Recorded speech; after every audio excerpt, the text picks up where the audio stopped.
የንጉስ መኖሪያ የነበረች ታሪኳን በድንጋይ ላይ ጽፋ ለምስክርነት ያቆመች የታሪክ፣ የንግድ፣ የትምህርት፣ የሃይማኖት እንዲሁም የፖለቲካ ማዕከል የሆነች ሲያልፍ ሲያገድም የማያልፋት ጦርነት ያላጠፋት እንኳን ተወልዶ ያደገባት በእንግድነት የሚያውቃት እንኳን ስስትና ንፍገት ስለማያውቀው መዳፏ የሚመሰክርላት በዘፈኗ ሀዘኗን ደብቃ እያነቡ እስክስታን ያለማመደችን እንኳን የሚያውቃት ያያት የጎበኛት ቀርቶ እንደኔ ታሪኳን፣ ውበቷን፣ ጽናቷን ከሩቅ የሰማ እንኳን የሚናፍቃት ታሪክ፣ ጥበብ፣ ፖለቲካ ብዙ የሰጧት ብዙም ያጎደሉባት ሁሉን ችላ ሁሉን አልፋ ዛሬም ለእንግዶቿ ፊቷን ሳታጠቁር የሰሜኗ ኮከብ ታንጸባርቃለች። መቀሌ። ሰላም ክብራትና ክብራን ውድ የቻናሌ ቤተሰቦች እንዴት ናችሁ? ቤቲ ነኝ። ዛሬም በሌላ ቪዲዮ ተመልሻለሁ። ቻናሌን ሰብስክራይብ፣ ሼር፣ ኮፒ ሊንክ እያደረጋችሁ ላሳያችሁኝ ፍቅር ከልብ አመሰግናለሁ። ቪዲዮዎቼን ላይክ አድርጋችሁ መጀመራችሁ እኔን ያበረታኛል። ኮሜንታችሁ ደግሞ ሐሳብ ይጨምርልኛል። እናም ድጋፋችሁ አይለኝ። እወዳችኋለሁ። በዛሬው ቪዲዮ ወደ መቀሌ ነው የምንሄደው። እናም ቀናችን ከቢሮ ነው የሚጀምረው። ይህንን በመሰለ ቡና ቀናችንን ብሩህ እናደርጋለን። እናም ቡናችንን ጠጥተን ጉዞ ወደ ቦሌ ዓለም አቀፍ አየር ማረፊያ። አዲስ አበባ እንግዲህ እንደዚህ እንደምታያት እጅግ ውብ ሆናለች። ውጪ ሆናችሁ የምትከታተሉን ቤተሰቦቼ አዲስ አበባ አሁን ያለችበትን እድገትና ለውጥ በተለያዩ ቪዲዮዎች አሳያችኋለሁ። ከዚህም በፊት የሰሯቸው ቪዲዮዎችን ገብታችሁ ማየት ትችላላችሁ።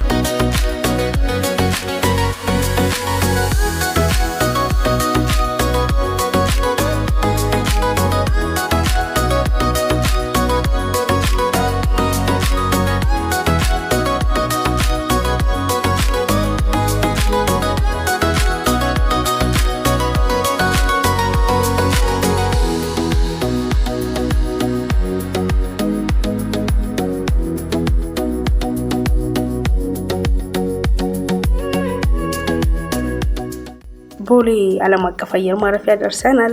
በነገራችን ላይ ኢትዮጵያ ውስጥ ካሉ የመንግስት ተቋማት የምወደው ኢቲም ብቻ ይመስለኛል። ምክንያት የለኝም። ምናልባት ሰንደቃችንን ተሸክሞ ዓለምን ስለሚዞር ይሆናል።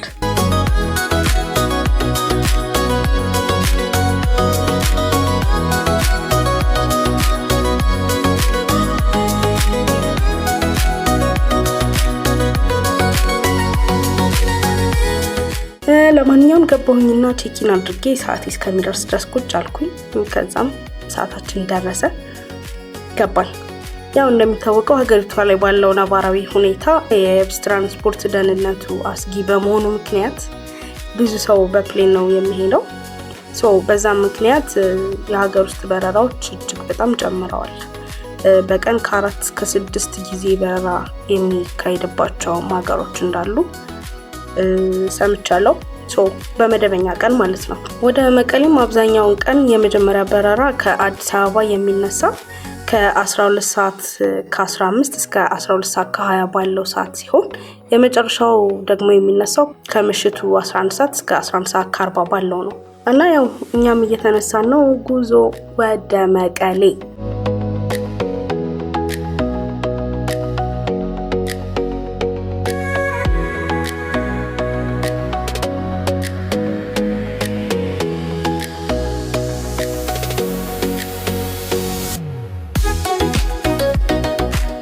እውነት ለመናገር ወደ መቀሌ እየሄድኩኝ ስለሆነ I'm so excited at the same time ደግሞ በጣም ፈርቻለሁ።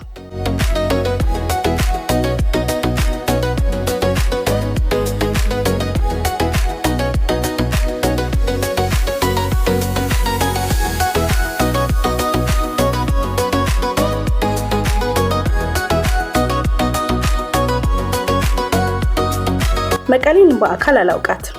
ሲሄድ የመጀመሪያ ጊዜ ነው። እኔ የማውቃት በሙዚቃ፣ በታሪክ፣ በዜና፣ በአንዳንድ ሰዎች ኢንተርቪውና መቀሌ ዩኒቨርሲቲ በተማሩ ጓደኞቼ ነው። ምናልባት በዜናና በፖለቲካዊ ነገሮች ካልሆነ በስተቀር ስለ መቀሌ መጥፎ የሚያወራ ሰው ገጥሞኝ አያውቅም እውነት ለመናገር።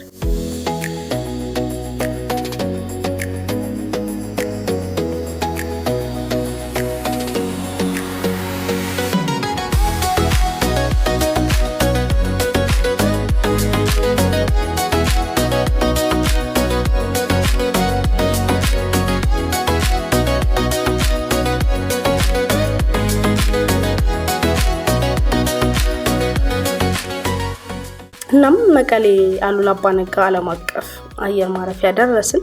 የኤርፖርቱን ስያሜ ሳይ ምን ትዝ አለኝ መሰላችሁ? በዶጋሊ ጦርነት ጊዜ እንግሊዝ ኢትዮጵያና ጣሊያንን ለማስማማት አስታራቂ ሀሳብ ላይ የላከችውን መልእክት ጀግናው ራስ አሉላ ሲሰማ የመለሰው መልስ ምን አለ መሰላችሁ? ጣሊያኖች ኢትዮጵያ ምድር ላይ የሚሰፍሩት እኔ የሮማ ገረገዢ መሆን የቻልኩ እንደሆነ ብቻ ነው። ልቤን የሆነ ሙቀት ነገር ተሰማኝ መሰለኝ። ለማንኛውም ሙሉን የአሉላ አባ ነጋን ታሪክ እናንተ አንብቡት። ኤርፖርቱ ከከተማው 10 ኪሎ ሜትር ያህል ወጣ ብሎ ነው የተሰራው።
መግቢያው ይሄንን ይመስላል። መቀሌ የትግራይ ክልል ዋና ከተማ ስትሆን ከአዲስ አበባ 783 ኪሎ ሜትር ርቀት በስተሰሜን አቅጣጫ ትገኛለች። ያላት የህዝብ ብዛትም ከሰሜን ኢትዮጵያ ቀዳማዋ ያደርጋታል። መቀሌ በአፄ ዮሐንስ አራተኛ የኢትዮጵያ ዋና ከተማ በመሆን በ19ኛው ክፍለ ዘመን ነበር የተመሰረተችው። መቀሌ ኢትዮጵያ ውስጥ ካሉ ከተሞች በፖለቲካ፣ በንግድና በትምህርታዊ ማዕከልነቷ ትታወቃለች።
እውነት ለመናገር ፍርሃት ያውን ለቆኛል። ምክንያቱም በሩቅ ከሰማሁት ነገር አንፃር እንደዚህ የተረጋጋ ከተማ አልጠበቅኩም ነበር። ከተማዋ በጣም ታምራለች፣ በጣም ሰፊ ናት፣ በጣም ዘመናዊ ናት። ይሄ ማለት ያው ጦርነቱ ምንም አፌክት አላደረጋትም ማለት ግን አይደለም። ኑሮ በጣም ውድ ነው። ብዙ ደግሞ ስራ አጥ ወጣት አለ ብዙ እና ብቻ ብዙ ነገር አለ። ያው በመቀሌ ቆይታዬ ያየሁት ርካሽ ነገር የሆቴል ወይም የማረፊያ የሮም ዋጋ ብቻ ነው ርካሽ ያየሁት።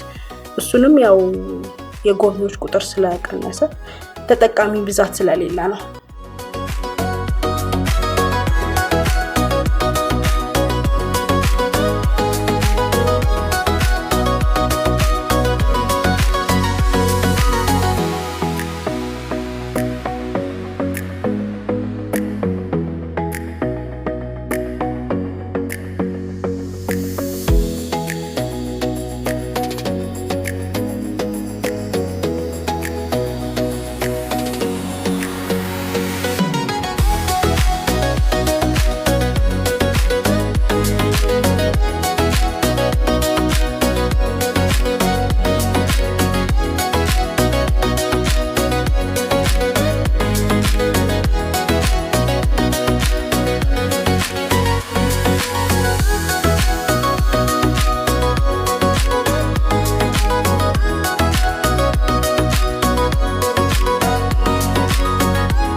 ሁለተኛ ቀን በመቀሌ ይችን የመሰለች ሰንራይዝ ነበረች ከእንቅልፍ የቀሰቀሰች። አታምሩ? ልጠግባት አልቻልኩም።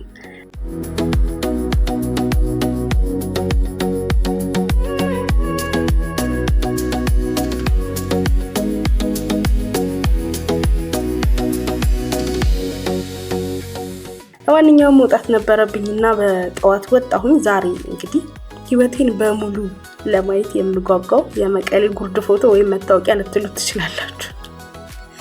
ወደ ሐውልቲ ነው የምንሄደው።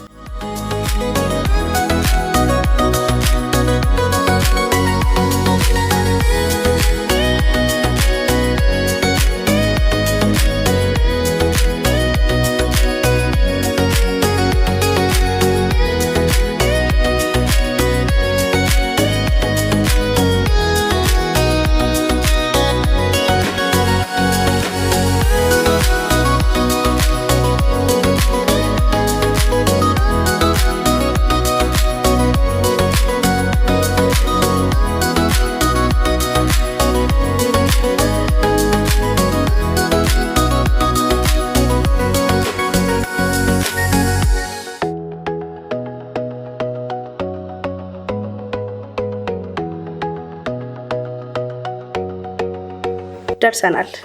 ያትቺና አህያ ጓደኛ አንተን ትመስላለች እያልኩት ነበር። ለማንኛውም ተፈተሸን፣ መግቢያ ከፈልን እና ወደ ውስጥ ገባን። እዚህ ጋር የሆነ የእውነት ለመናገር ህልም እየመሰለ የነበረ የምር ግቢው በጣም ያምራል። ከፍታማ ቦታ ላይ ነው የተሰራው። እናም ታሪኮቹ ሁሉ በሐውልቶቹና በቅርጻ ቅርጾቹ ተቀምጠዋል።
ሙሉ ግቢውን ጎበኘው።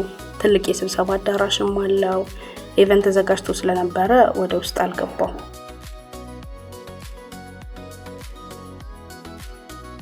ይሄን ቤተክርስቲያን አያምርም? በጣም ስለተለየብኝ ነው የቀረጽኩት።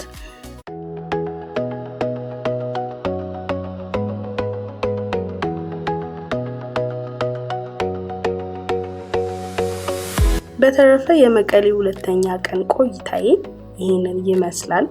በቀጣይ ቪዲዮ ደግሞ የአፄ ዮሐንስን ቤተመንግስትና ከተማዋን ደግሞ ዞር ዞር ብለን እናያለን። ቤቲ ነኝ።